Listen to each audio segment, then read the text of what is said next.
The ballroom at Fort Campbell looked exactly how the Army likes to remember itself: polished floors, flags lined up with perfect spacing, officers in dress blues standing a little straighter than usual. The division anniversary gala always had that tone. Pride, tradition, a lot of brass and a lot of speeches. My sister Lydia stood near the stage Bronze Star, with V Device nominee smiling like she'd been waiting her whole life for this exact lighting. The announcer called her name and the room responded the way rooms do when they believe they're watching history. Applause rolled forward in waves. A few whistles from younger lieutenants in the back. My parents were in the front row. My father retired. Major Thomas Cole chest out, hands already clapping before the announcer finished the sentence. My mother had that tight smile she used when something confirmed a story she'd been telling her friends for months. I stayed near the back of the room, close to one of the tall, round tables no one was using. Not hiding. Just not featured. Lydia stepped up to the microphone. Her dress blues were sharp. Her posture was flawless. She had always been good at presentation. That was her job, public affairs officer. Tell the story. Shape the narrative. Make the Army look steady and strong. She began with gratitude. The division. The men and women who serve. The weight of responsibility. It was clean, practiced, confident. Then she moved into Syria. On that night, she said, steady and measured, when our convoy was hit and our leadership went down, someone had to step forward. The room leaned in. She described the ambush, enemy fire from the tree line, confusion on the net, dust in the air. She talked about organizing movement under pressure, about keeping soldiers focused when it mattered most. She never lied outright. She just placed herself in the center of the story. My father stood before the applause even started. That's his thing, he likes to set the tempo. My mother followed, dabbing at her eyes like she'd just watched a national anthem at a playoff game. Around them, other families stood too. I didn't, Lydia continued. We don't choose the moment, we just respond. There it was. The line that would end up in every local news article by morning. A slideshow lit up behind her deployment photos, a few grainy stills from convoy footage. Nothing classified. Just enough to look real. One image froze on the screen. A dusty road. A silhouette by a vehicle. It wasn't her, but from the angle it could pass. The announcer returned to the microphone and read the citation draft for her Bronze Star with V. The language was formal, careful, heavy, with words like valor and decisive action under fire. It referenced maintaining cohesion during enemy contact and supporting the safe extraction of wounded personnel. Supporting. That word stuck. I remembered the radio call from that night. Cole, you're in charge. Clear, direct, no hesitation. The ballroom filled with applause again. Lydia nodded slightly, like she understood the weight of what she was receiving. She shook hands with the division commander. Cameras flashed. A few soldiers from another brigade started chanting her name as a joke, and she laughed it off gracefully. From where I stood, I could see the edge of my parents' table. My father was already leaning over to the colonel seated next to him. That's my daughter, he said. Not quietly. I caught a few glances from soldiers who knew me. Some nodded. A couple looked confused. No one said anything. The Army doesn't do public contradictions at formal events. The music picked up as the band shifted back into something upbeat. The ceremony portion moved on to other awards. Lydia stepped off stage to a small circle of officers offering congratulations. She looked different up close, less polished, a little tight around the eyes. When she noticed me near the back, she gave a brief nod. Not surprised, not nervous, just acknowledging I existed in the same room. That was enough to confirm something. At our family table later, I took the empty chair at the end. My mother reached for Lydia's hand across the table like she'd just come back from the moon. You carried the division tonight, she said. Lydia gave a modest smile. It was a team effort. My father cut in. No, that kind of leadership is rare. He looked at me briefly. Not accusing, not hostile, just measuring. You always were the steady one, he added. It wasn't clear which daughter he meant. A captain from another battalion leaned toward Lydia. That citation was strong. Promotion board will love it. She thanked him and took a sip of water. Controlled, balanced. No one asked about the full after-action report. No one asked who was listed as acting commander when our platoon leader went down. That part doesn't make it into Gala speeches. The lights dimmed slightly as dinner was served. Silverware clinked against plates. Conversations blended into background noise. I thought about the timeline from that night in Syria. Contact at 2,143. First casualty at 2,146. Radio shift at 2,148. Medevac request logged at 2,152. Extraction complete by 2,206. Facts are quiet. They don't clap. Across the room, Lydia was explaining something animatedly to a pair of majors. Her hands moved as she spoke. She had always known how to hold attention. My mother leaned closer to me. "You must be proud of her." "I'm glad everyone made it home," I answered. That seemed to satisfy her. On the far side of the ballroom, I noticed a cluster of familiar faces near one of the side walls. Soldiers from our unit. A few of the same ones who had been in that convoy. They weren't at a table, just standing together watching. One of them met my eyes briefly and gave a small nod. Not celebratory, not dramatic, just steady. The band transitioned into something slower. Couples moved toward the dance floor. The official program was done. The story of the night had already been decided. Lydia rose again to mingle with more senior officers. The Bronze Star nomination would move forward through channels. OER bullets would be written. Files would be reviewed. My father stood and raised his glass in a casual toast toward her. A few people followed. From the back of the room, the stage lights cast long shadows across the floor. Lydia laughed at something someone said and adjusted the metal ribbon on her chest, making sure it sat straight under the overhead lights. I watched the room. Not the stage. The room. And I stayed exactly where I was. I kept my eyes on the cluster of soldiers near the wall instead of watching Lydia adjust her metal ribbon under the lights. They weren't smiling. That mattered more than the applause. My father was still standing, shaking hands with officers like he'd personally signed the Bronze Star paperwork. He had that look on his face, the one he used at retirement ceremonies when someone mentioned legacy. Legacy was his favorite word. We grew up on it. In our house in Texas, everything came back to service. Framed photos of my grandfather in Korea. My father in desert camo during Desert Storm. Shadow boxes lined the hallway. Metals polished. Ribbons squared. Lydia used to walk past those frames and point at them like they were goals. I used to stop and read the nameplates. She liked the spotlight. I liked the details. At school events, Lydia volunteered to MC assemblies. I ran track and didn't tell anyone when I placed. She spoke confidently about future leadership roles. I filled out ROTC paperwork quietly and mailed it before anyone asked. When she got into a private university with a communications scholarship, my parents threw a party. When I chose Army ROTC at a state school, my father nodded once and said, "Good, practical." Practical was not the same as impressive. Lydia called home every week during college. Stories about campus leadership boards, networking events, professors who said she had presence. My mother repeated those stories at church. When I called, it was usually about field exercises. Long nights, early mornings, blisters and inspections.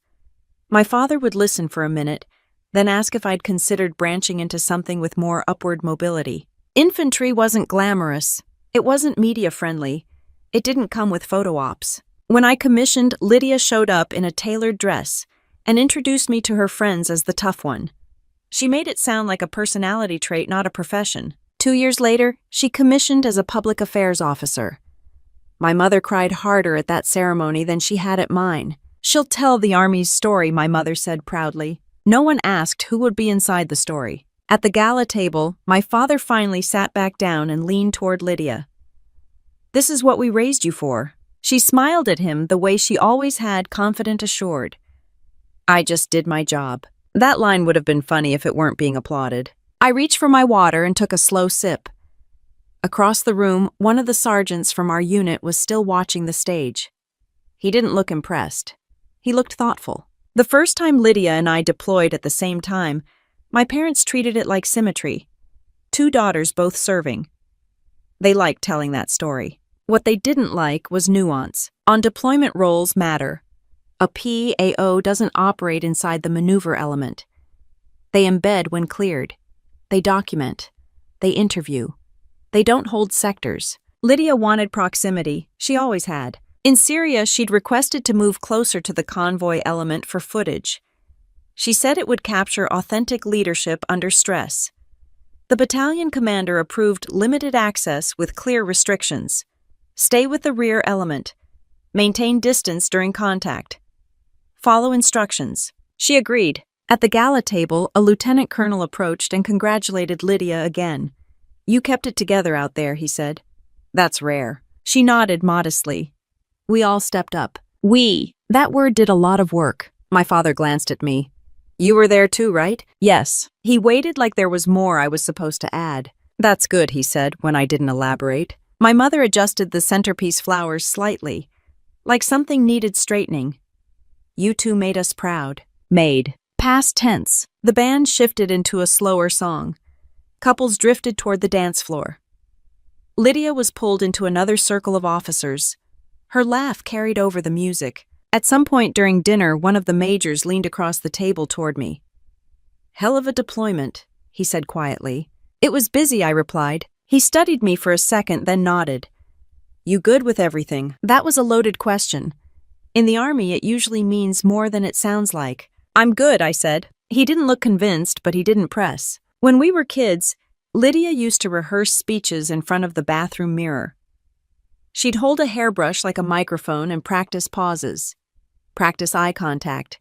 Practice sincerity. I used to practice disassembling my grandfather's old toolbox so I could put it back together faster each time. Different skill sets. The first time our father ever said he was proud of my performance was after Ranger School. Not at graduation. Not in front of anyone. Just in the driveway when we got home. "Not many make it," he said. That was it. No party, no speech. Lydia's award tonight had been announced weeks in advance. A group of younger officers approached our table asking Lydia about leadership under fire. She answered smoothly, keeping her phrasing careful. Emphasizing teamwork. Emphasizing decisiveness. She didn't mention the radio call when the platoon leader went down. She didn't mention who acknowledged it. She didn't mention who repositioned the gun truck. Selective detail isn't technically lying. It's just editing. Across the ballroom, the cluster of 12 soldiers near the wall hadn't moved much. A few of them were talking quietly now. One glanced toward the stage, then toward me again. I recognized every face. Dusty road. Night vision. Radio chatter. Facts don't fade the way applause does. My father stood again as another officer approached to congratulate Lydia.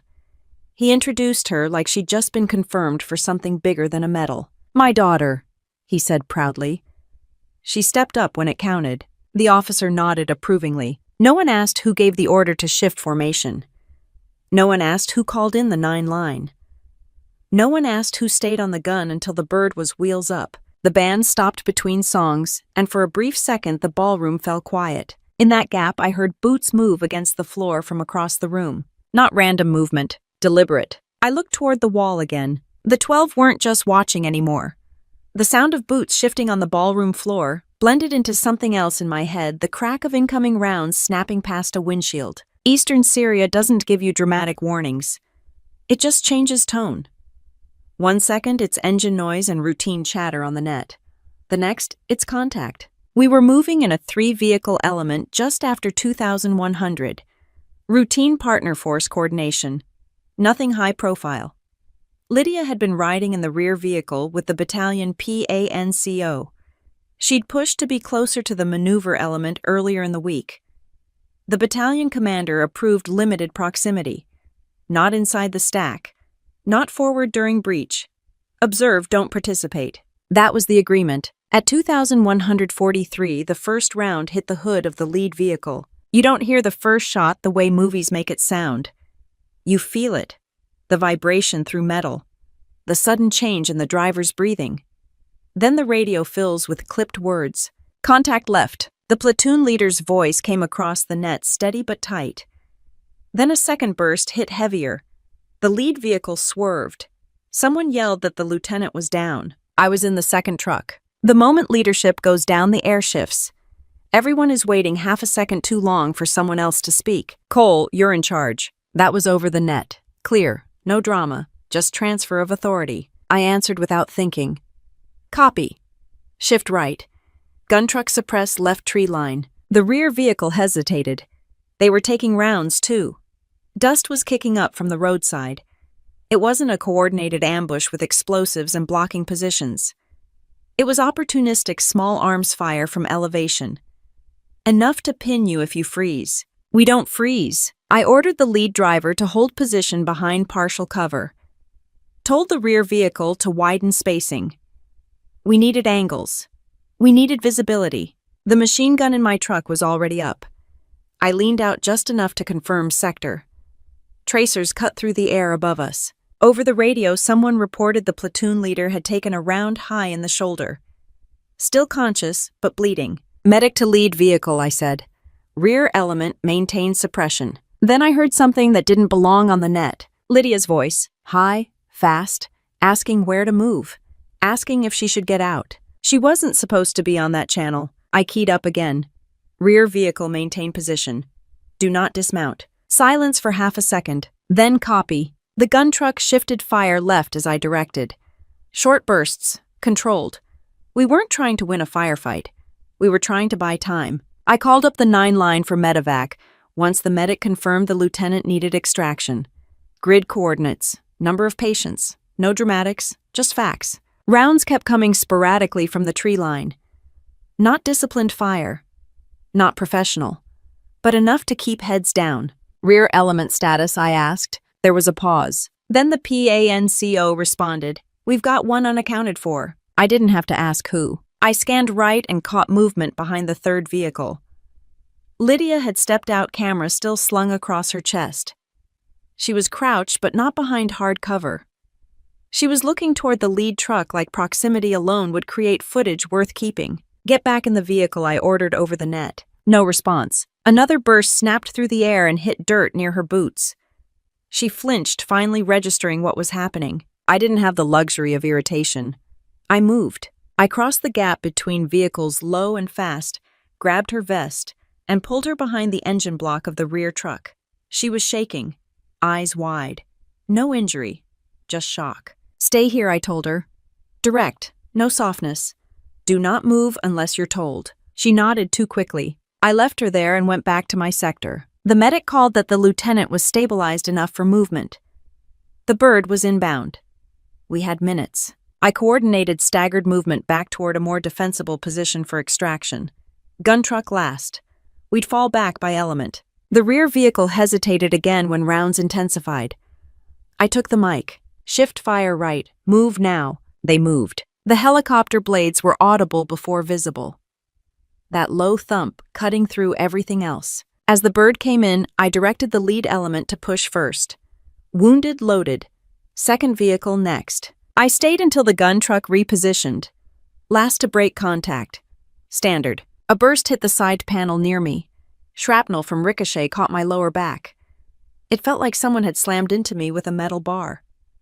No dramatic collapse. Just heat and pressure. I stayed on the gun. Once the final vehicle cleared and the bird lifted, the firing tapered off.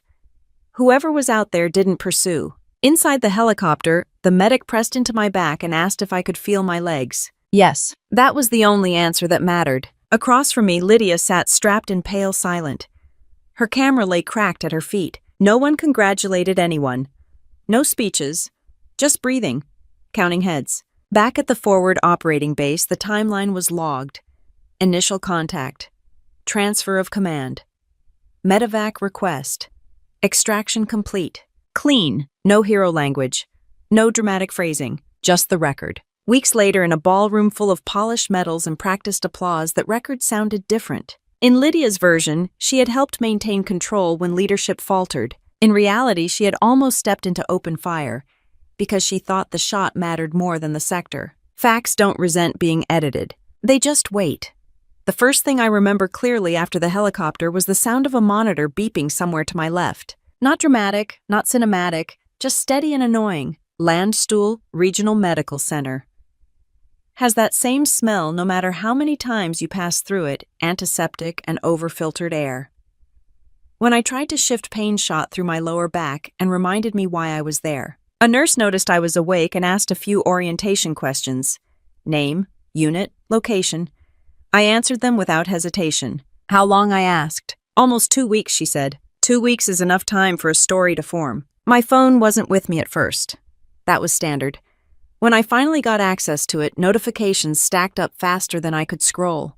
Messages from soldiers in the unit, a few from officers, a handful from numbers I didn't recognize, and several links from my mother. I opened one of the articles. The headline read, Army officer recognized for leadership under fire in Syria. The photo was Lydia in uniform. The article quoted her describing maintaining composure when the convoy's command element was compromised. It referenced how she supported coordinated movement during active enemy contact. It mentioned her pending Bronze Star with V device nomination. My name appeared once, as part of the element. That was it. I closed the article and opened the draft citation that had been forwarded through official channels. The language was formal, careful. It described actions taken in the absence of immediate command authority. It credited her with helping stabilize the situation under direct enemy fire. It didn't say she took command. It didn't say she called the 9 line. It didn't say she stayed on the gun. But it placed her close enough to those actions that anyone reading it would assume. The tactical after-action report, the classified one, was accurate. I verified that through my chain of command once I was cleared to access it. That mattered. What didn't match was the public affairs summary and the narrative attached to the award packet. Those documents aren't classified. They're meant for broad release. They're the version families read, and that version leaned heavily in one direction. My mother called before I could process the difference. We're so proud of her, she said immediately. The coverage is everywhere. I replied. You must be proud too. I'm glad everyone made it home. She paused like she was waiting for a different answer. Your father says this is what legacy looks like. Legacy again. A few days later, Lydia walked into my hospital room in Germany. Perfect uniform. Controlled expression. You look better, she said. I'm vertical. That helps. She pulled up a chair and crossed one leg over the other. There's been a lot of attention. The battalion pushed a summary before you were conscious. Things move fast. I didn't respond. She continued. The commander needed someone to speak to the press. I was there. You were, I said. She leaned forward slightly. It wasn't about taking anything from you. It was about clarity. The narrative had to be cohesive. Cohesive. That citation draft, I said, places you at the center. It places me in a leadership role during chaos, she replied, which isn't inaccurate. The monitor behind me kept beeping at its steady pace. Did you write the narrative summary, I asked? Yes, she said evenly. That's my job. There it was. Public affairs officers draft summaries. They shape language. They frame events. That part wasn't unusual. What was unusual was how the framing shifted weight. Perception shapes careers, she added. You know that. I did. OEER bullets. Promotion boards. Command recommendations. The Army runs on documented performance. I studied her for a second. No panic, no visible guilt, just confidence. You're up for primary zone major next year, she said. This doesn't hurt you. Doesn't hurt you. Not the same as helps. Later that afternoon, a major from battalion stopped by my room. He asked how I was feeling and whether I needed anything. Is the award packet final, I asked. It's in review, he said carefully. Nothing is approved yet. Who reviewed the narrative summary? PA drafted it. Commander signed off. That made sense procedurally. No conspiracy. No backroom forgery. Just language that shifted emphasis. When Lydia left Germany a few days later, she flew back to the States to attend a local ceremony recognizing deployed soldiers. She stood on a small stage in our hometown while I was still learning how to sit up without assistance. The photos made their way online. My father shared every one. Leadership under fire, he captioned one of them. When I was discharged and cleared for limited duty, I returned to Fort Campbell with a profile and physical therapy schedule. The unit treated me the way units do when someone's been injured, direct, respectful, not sentimental. A few of the soldiers who had been in the convoy stopped by my office individually. They didn't mention the articles. They didn't mention the citation. They asked about my back. That told me what I needed to know. Weeks passed. The Bronze Star nomination advanced through brigade channels. Nothing is automatic at that level. It requires review signatures validation. The narrative summary continued to circulate. At a battalion meeting, someone referenced Lydia's leadership moment in a broader discussion about resilience. No one corrected it, not because they didn't know, because it wasn't their place. I attended one of the internal briefings, reviewing deployment actions for lessons learned. The timeline slide displayed the radio call transferring command. My name was there, clean, accurate. The difference between that slide and the Gala speech wasn't in the facts. It was in the spotlight. One afternoon, I opened the shared drive and pulled up both documents side by side, the classified AAR and the public narrative summary. The AAR listed sequence of command clearly. The summary listed impressions. Impressions travel faster. I closed both files and leaned back in my chair. Physical therapy had helped. The pain was manageable. The language wasn't. I didn't need applause. But I wasn't going to pretend the record didn't matter. I flew home to Texas the week after Brigade confirmed the Bronze Star packet had cleared another level of review. The ranch looked the same as it always had, wide fence lines, dry grass, shifting in the wind, the old barn leaning slightly to the left like it had since we were kids. The place carried weight in our family. My grandfather built it after he retired. My father treated it like proof that service led to something solid. Legacy with acreage. My parents had asked me to come by to talk. That phrase usually meant something had already been decided. Inside the house, the hallway still held the same framed photos Korea Desert Storm commissioning ceremonies. Lydia's recent ceremony photo had already been added near the front. Mine wasn't. We sat at the dining room table. My father at the head, my mother to his right. Lydia across from me. She wore civilian clothes this time, but she still carried herself like she was stepping into a briefing. My father cleared his throat. We wanted to discuss the trust. The trust had been created when my grandfather passed. It covered the ranch and an investment account worth a little over $1 million. The document was straightforward, but left one clause open to interpretation. The assets would go to the child who best upholds and advances the family's military legacy as determined by the trustees. My parents were co-trustees. My father slid a folder across the table. We've made a determination. I didn't open it immediately. My mother spoke softly. Based on recent events and recognition. I opened the folder. The trustee decision named Lydia as primary beneficiary of the ranch and controlling interest in the trust assets. The justification cited demonstrated leadership under direct enemy engagement and public recognition of valor consistent with the family's service history. Public recognition, not operational record. My father leaned back. This isn't personal. It's about continuity. I let that sit for a second. You made this decision before the award is finalized, I said. The nomination speaks for itself, he replied. The nomination, not the signed order, not the final approval. The nomination. Lydia folded her hands neatly on the table. It wasn't something I pushed for. The folder in front of me included another document, a waiver of contest. If I signed it, I would formally acknowledge the trustee determination and agree not to challenge it later. We'd prefer to avoid disputes, my mother said. Families don't need that kind of strain. I thought about the AAR sitting in a secure system back at Fort Campbell. Clear, unambiguous. I thought about the narrative summary circulating publicly. Different documents, different audiences. You based this on media coverage, I said evenly. We based it on what the Army released, my father corrected. There it was, trusting the press summary over the operational report. Legacy isn't just about who was there, he continued. It's about who represents it. Represents. I looked at Lydia. She didn't look smug. She looked composed, almost cautious. You don't think this affects Brianna's service, my mother added quickly. You both served. That's what matters. Equal participation. Unequal credit. If the investigation adjusts anything, my father said, we can revisit. Investigation. He said it casually, like it was unlikely. The Army doesn't open formal administrative investigations lightly. Not over narrative framing. Not unless someone requests it. I closed the folder. You're within your authority as trustees, I said. My father nodded, relieved by the tone. But authority doesn't guarantee accuracy. He frowned slightly.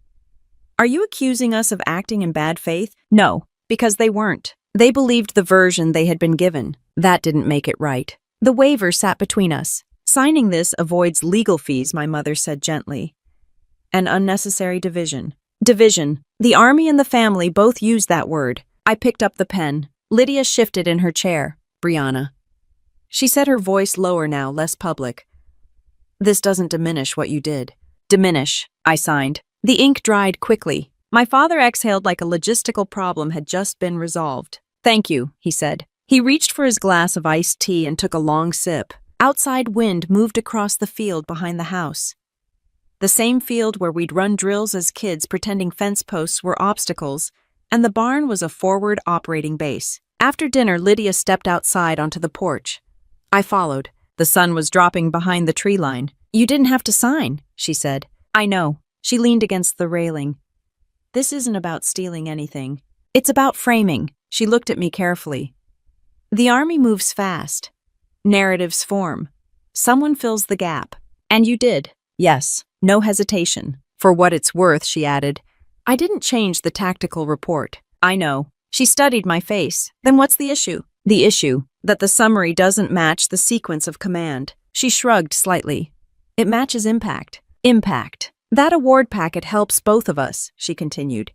It shows our family produces leaders. Our family. Not the unit, not the platoon. The family. I didn't correct you at the gala, I said. You didn't. I won't correct you here either. Her expression shifted. Not fear, not guilt. Just calculation. You're not planning to escalate this, she said carefully. I'm planning to align the record. She didn't respond. Inside, my parents were already discussing future renovations to the ranch house. Future plans under the assumption of a finalized narrative. The army runs on documentation. Trusts run on documentation too. As I walked back toward my car, the Texas air felt dry and steady. The waiver copy sat in my bag. I hadn't argued. I hadn't protested. I had signed exactly what they put in front of me. And then I drove back to Fort Campbell with the same clarity I had on that road in Syria. When leadership drops, someone has to step forward.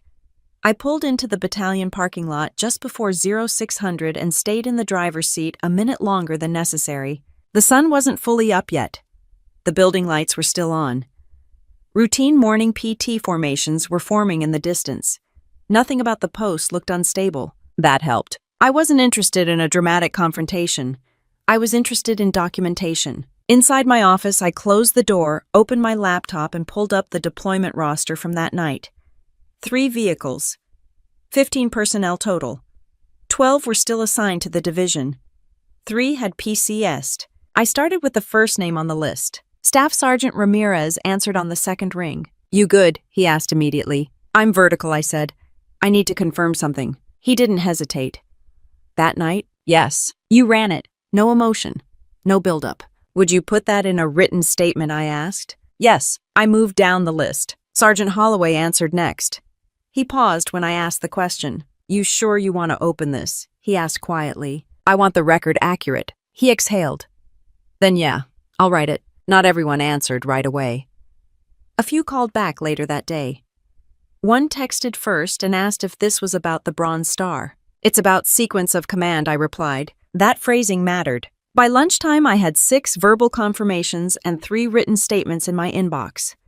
Short, direct, no dramatics. She assumed command at 2148. She issued movement orders. She remained on the gun position during extraction. Facts. I drove to meet Sergeant First Class Delaney at a small off-post coffee shop that afternoon.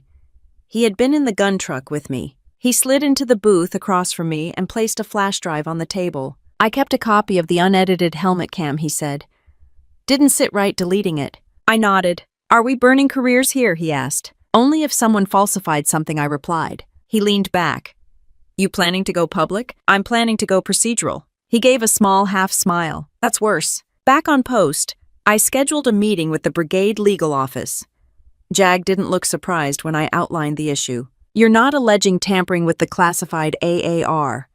The captain asked. No, just narrative framing in the public summary and award citation draft. Yes. He nodded slowly. Then this falls under administrative review. AR 15-6 is appropriate. Formal investigation. Not a spectacle, not a courtroom. Paperwork. Before submitting anything, I notified my chain of command. Transparency mattered. Lieutenant Colonel Donovan listened without interrupting as I laid out the timeline. You're aware this affects both of you, he said. Yes, promotion boards are coming up. I know. He studied me for a moment. This isn't about the ranch. He had done his homework. No, I said. It's about the record. He leaned back in his chair. If you submit this, it will be formal. There will be interviews, statements, command scrutiny. That's the point. He didn't smile. But he didn't discourage it either. By the end of the week, I had 12 written statements. Different writing styles, different lengths, same sequence of events. One corporal wrote only 3 sentences. She took over. She told us where to move. She stayed last. That was enough. I compiled the documents, attached the radio transcript excerpts, and referenced the AAR page numbers without quoting classified content directly. The goal wasn't to leak.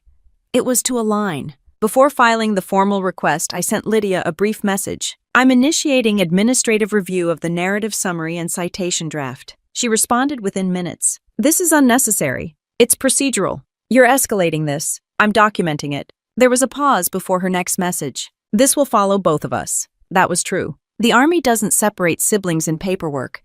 It lists names, ranks, actions. The AR-15-6 request went up that afternoon. Within days, I was notified that an investigating officer had been appointed.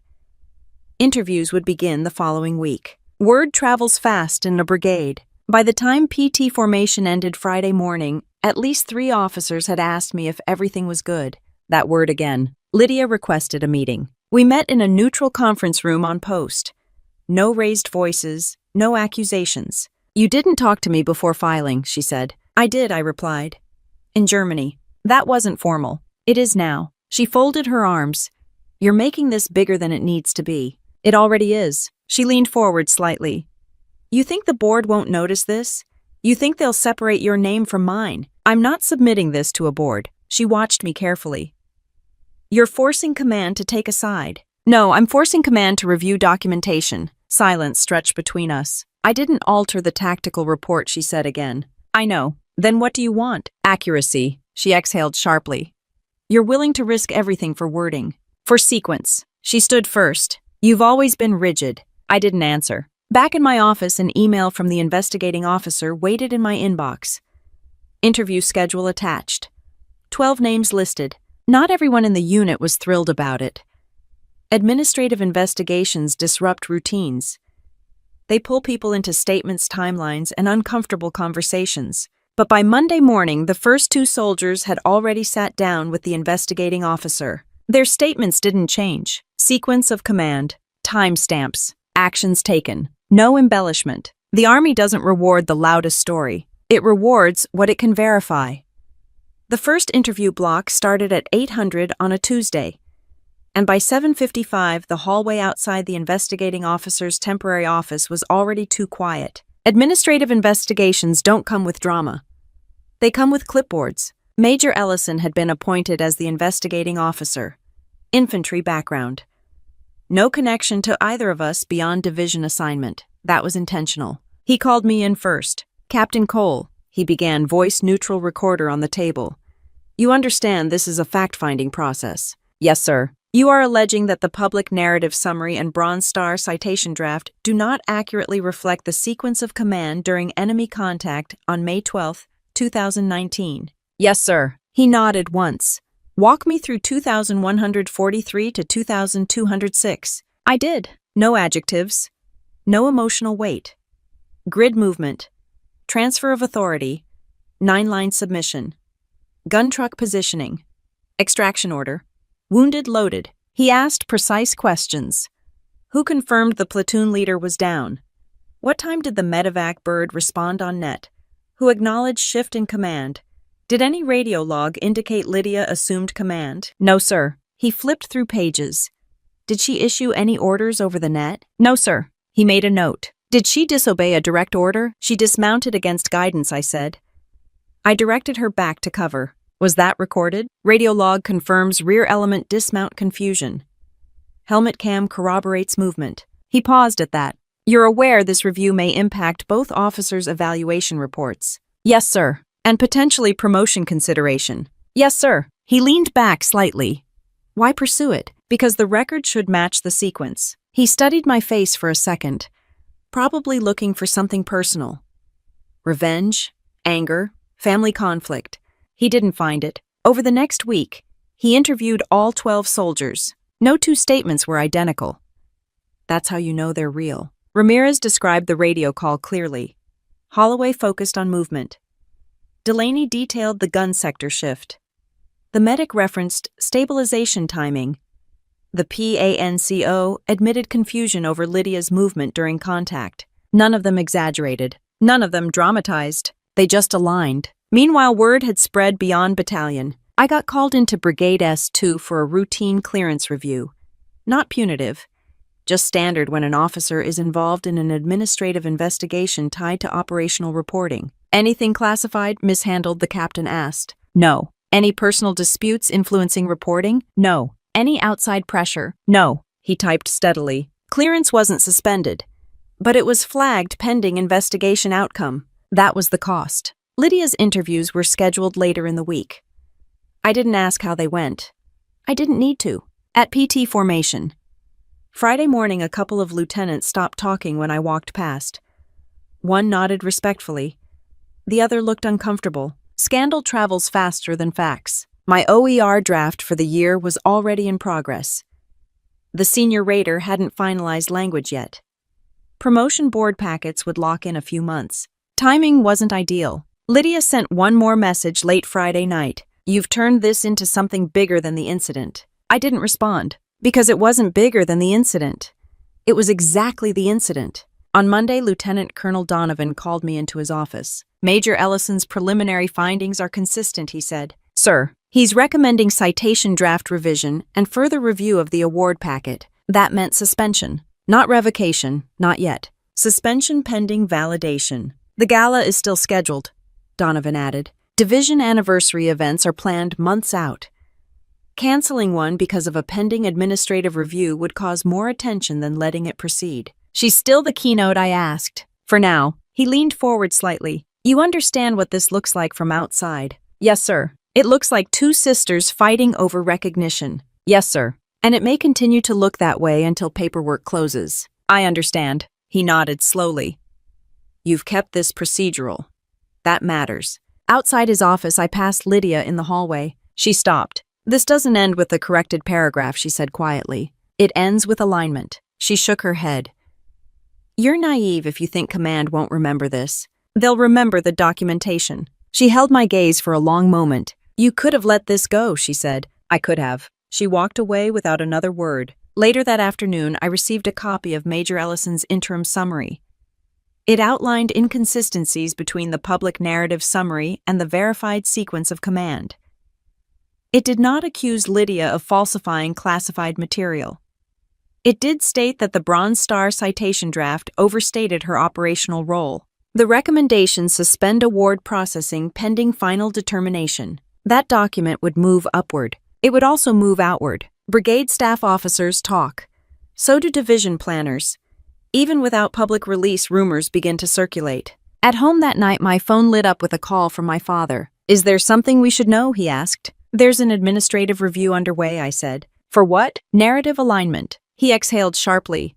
You're jeopardizing this over wording. I'm aligning documentation. You signed the waiver. Yes, that was supposed to settle this. That settled the trust decision based on available information. Silence. You're creating instability, he said finally. Paperwork creates stability, I replied. He didn't like that. The next morning, Brigade announced that the Bronze Star nomination associated with 12th May 2019 was under review. No names, just date. But anyone paying attention knew. The division gala date remained unchanged. Guest lists finalized. Programs printed. Keynote speaker confirmed. By the end of the week, 12 soldiers had already given recorded testimony under oath. That part wasn't rumor. That part was documented. And documentation has a way of showing up exactly where it's needed. The ballroom looked almost identical to the last time, except this time the air felt heavier. Programs were laid out neatly at every table. Lydia's name was printed under keynote address. No asterisk, no mention of review. The Bronze Star nomination was technically suspended, but until paperwork fully processed, nothing public changed. The band warmed up near the stage. Officers adjusted ribbons. Families found their seats. I took a chair near the back again. Not hiding, just observing. The 12 soldiers who had been interviewed during the AR-15-6 were seated at separate tables this time, not clustered together. Spread out. Intentional or coincidence, I didn't ask. Lieutenant Colonel Donovan stood near the side of the stage, speaking quietly with a member of division staff. His posture was calm, unreadable. Lydia moved through the crowd with the same practiced composure she'd shown months earlier. If she was unsettled, she hid it well. Her dress blues were precise, her shoulders squared. When the master of ceremonies called her name, the applause was polite, not thunderous. Word had circulated enough to temper enthusiasm. She stepped up to the podium. "Good evening," she began. Her voice carried evenly across the room.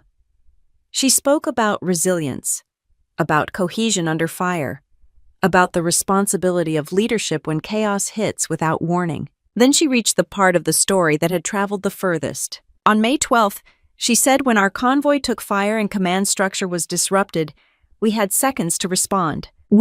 She described confusion on the net. She described stepping into a leadership role to maintain momentum. It was careful language, less absolute than before. No direct claims of issuing orders, just implication. At a table near the center of the room, Sergeant Ramirez set his glass down deliberately. Donovan stepped forward from the side of the stage before Lydia could continue. "Ma'am," he said respectfully, but firmly addressing the MC rather than Lydia. "We need a brief administrative clarification." The room shifted. Not panic, not noise, just attention. The MC hesitated, then nodded and stepped aside. Donovan took the microphone. "This division holds itself to a standard of documented accuracy," he began. "An AR-15-6 administrative investigation regarding the 12th of May.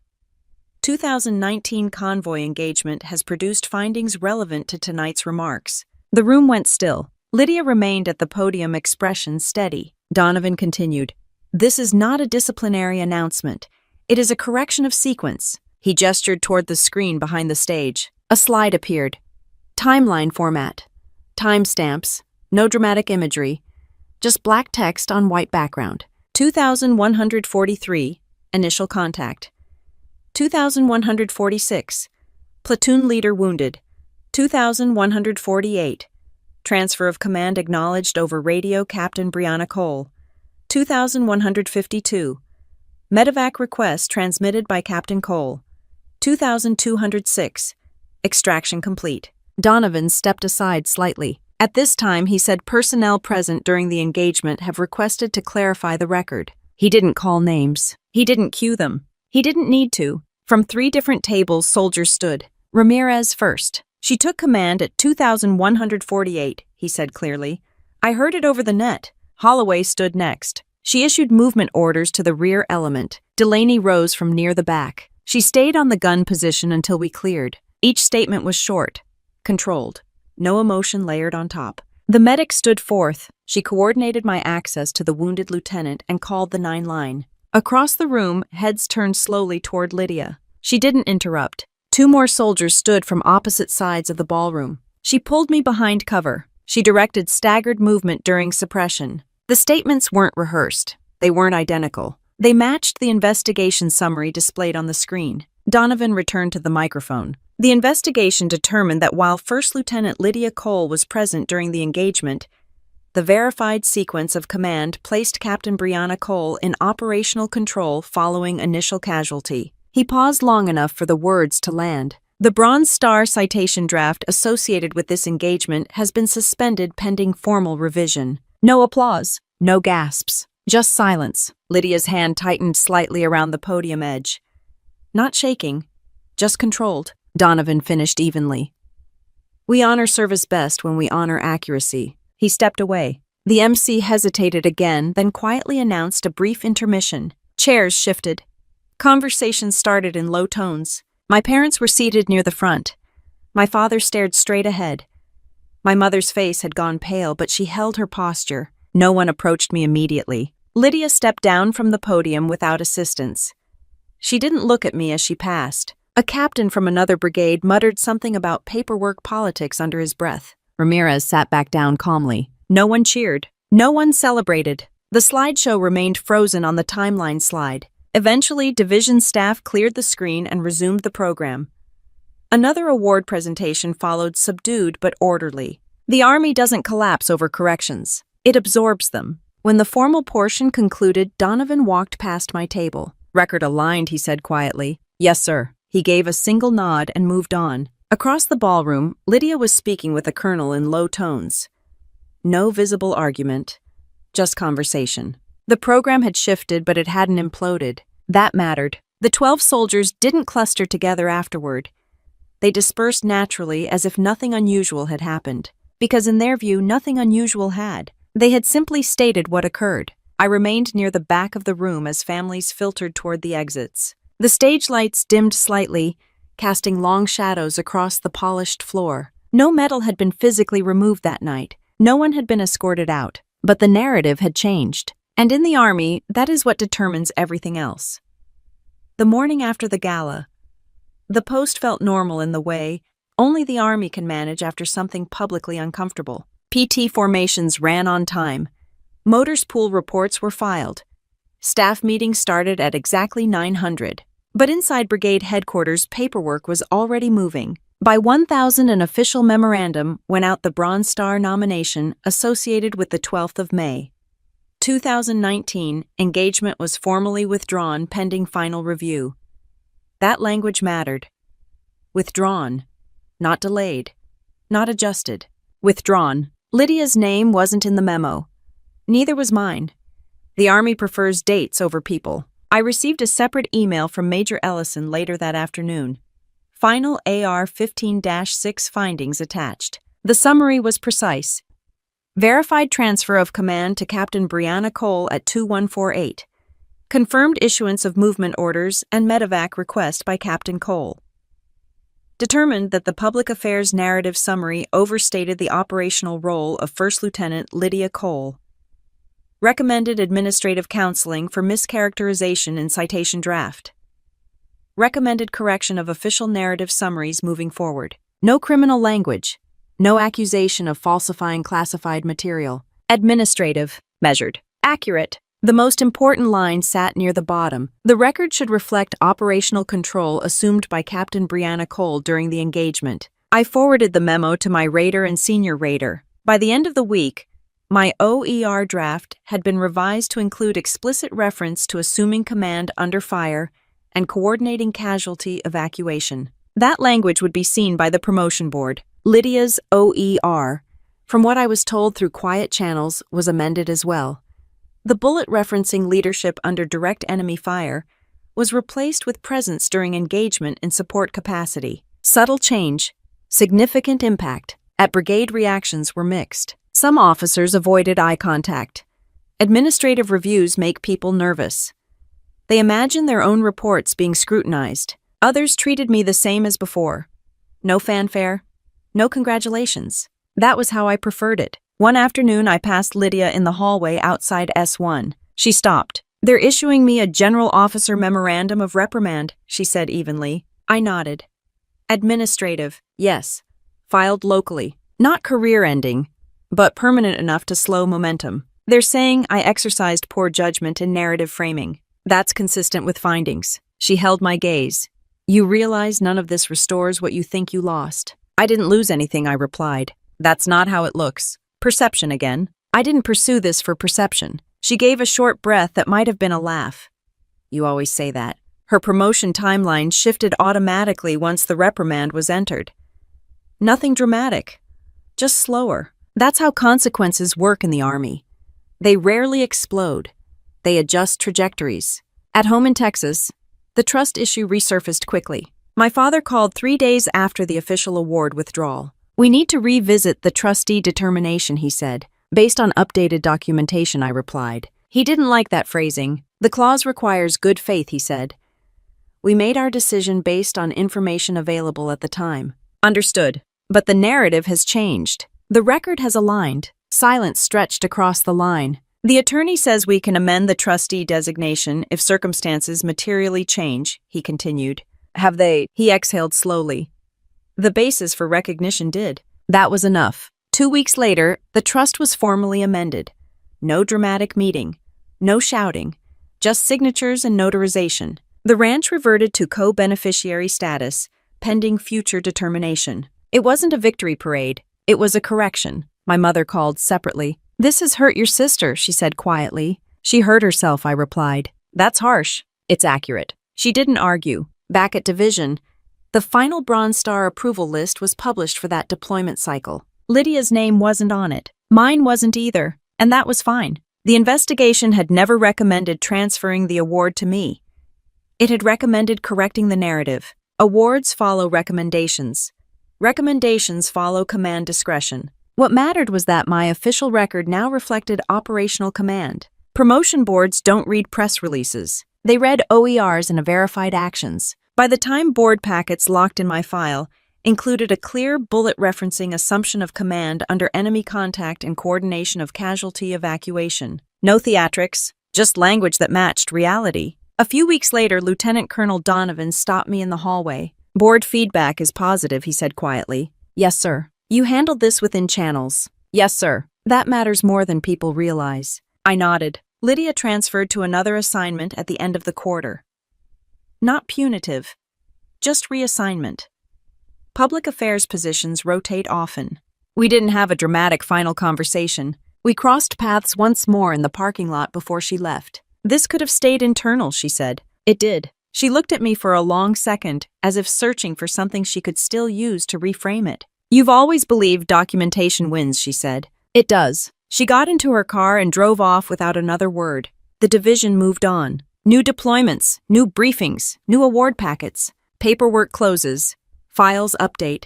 Systems reset. My promotion board results were released in the spring, selected for major. No announcement tied it to Syria. No mention of the investigation. Just a list of names in alphabetical order. That was enough. The promotion list came out on a Tuesday afternoon, buried in an email attachment like every other Army milestone. No fanfare. No music.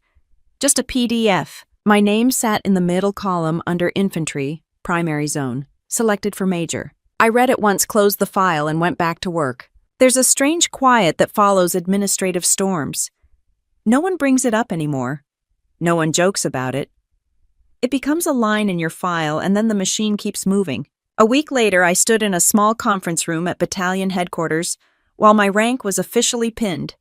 2 colonels, a handful of officers, no cameras. Lydia wasn't there.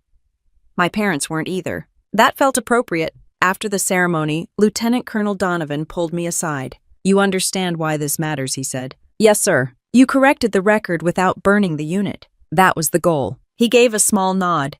"The Army doesn't need perfect people. It needs accurate ones." Accurate. That word had carried everything. The ranch paperwork finished processing not long after my promotion. The trust attorney sent updated documents confirming co-beneficiary status, had reverted fully to me based on the original clause and revised interpretation of advancing the family's military legacy. Legal language. Clean. Final. My father called the evening the documents cleared. "We've signed everything," he said. "I received the copies." There was a pause. "You didn't have to take it back," he added. "I didn't take it," I replied. "It reverted." He didn't argue with that. "We misjudged," he said eventually. "Yes, no anger in it. Just fact." My mother tried a different angle when she called a few days later. "You could include your sister in the ranch plans," she suggested gently. "You know she's struggling." "I'm not excluding her," I said. "She's not a trustee." "That sounds cold." "It's structured." Silence. "You've changed," she said. "No," I replied. I stopped explaining. That ended the conversation. I didn't sell the ranch. I didn't move back to Texas either. I leased the land to a neighboring family who had run cattle there for years. Stable income, minimal involvement, structure over symbolism. On post, my responsibilities expanded with the new rank. Company command loomed in the near future. Training schedules filled my calendar. One afternoon during a field exercise, a young lieutenant approached me after a live fire lane. "Ma'am," he said carefully, "is it true you requested an AR-15-6 on your own award situation?" "On the narrative," I corrected. He nodded. "Why?" "Because documentation matters." He considered that for a moment. "Did it cost you?" "Yes." "Was it worth it?" "Yes." He didn't ask anything else. That was enough. Lydia and I spoke only once more months later, when she called about updating beneficiary designations for certain family assets. The conversation lasted 4 minutes. No hard feelings, she asked near the end. No illusions, I replied. She gave a short breath that might have been frustration or acceptance. Hard to tell. Do you think it would have played out differently if we weren't related? She asked. No, I said. The paperwork would have caught up. That was the truth. The Veteran Legal and Career Resource Center idea didn't come from a dramatic moment. It came from noticing how many soldiers struggled quietly with administrative systems after service medical boards discharge paperwork appeals. Documentation had saved my record. It could help others, too. I partnered with 2 former JAG officers and a retired sergeant major. We rented a small office off post. No banners. No big launch event. We focused on helping veterans navigate paperwork correctly the first time. Disability claims. Record corrections. Administrative appeals. No press releases. No hero speeches. Just forms filled out accurately and submitted on time. The first time a former specialist walked out with his discharge status corrected after months of frustration, he shook my hand like I'd done something extraordinary. I hadn't. We just followed procedure. That's what had always worked. A year after the gala, I drove past the division headquarters building where it had all unfolded. The banners were different. New speakers, new faces. No one remembered the timeline slide anymore. That's how institutions function. They adjust and move forward. At the ranch, the fence lines held. The land didn't care who owned it. My parents stopped bringing up legacy. They started asking practical questions instead. Weather, cattle lease terms, holiday plans. Lydia built her career elsewhere. Slower, more measured.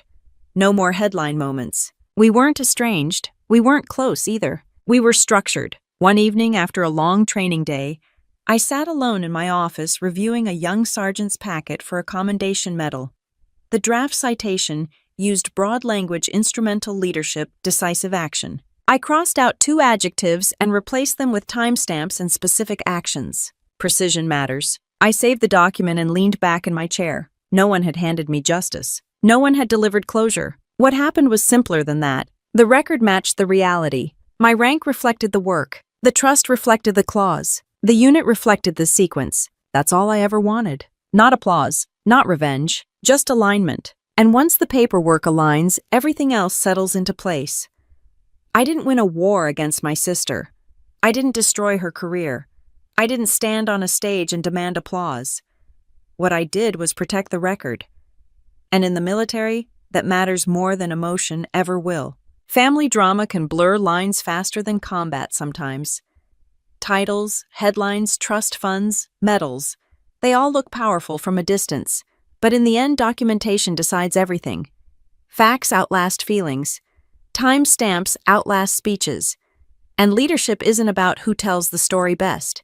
It's about who carried the responsibility when it counted. If you've ever watched someone take credit for your work, your sacrifice, or your pain, you already understand the weight of staying quiet. Family revenge stories aren't always about payback. Sometimes they're about alignment. Sometimes they're about stepping forward calmly and letting the truth speak where you don't have to. In the military, integrity is the only thing you truly own. And once that's secure, the rest becomes noise. If stories like this real-world military conflicts, family revenge stories, and the quiet kind of accountability that actually changes outcomes matter to you, subscribe to the channel. There's more coming.